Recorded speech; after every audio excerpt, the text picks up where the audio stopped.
एक घोड़े और गधे में बहस हो गई। गधा बाज़ेद था कि कवा सफेद होता है, जबकि घोड़ा सर पीट रहा था कि कवा काला होता है। बहस बढ़ते बढ़ते लड़ाई झगड़े में बदल गई। दोनों अपना झगड़ा लेकर बादशाह सलामत शेर के पास पहुंचे।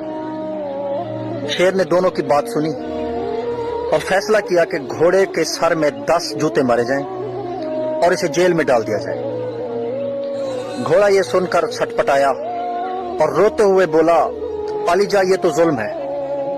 हक पर भी मैं और सजा भी मुझे दी जा रही है। शेर ने कहा कि तुम्हें सजा इसलिए नहीं दी जा रही कि तुम हक पर नहीं हो, बल्कि इसलिए दी जा रही है कि तुम्हें पता था कि वो गधा है।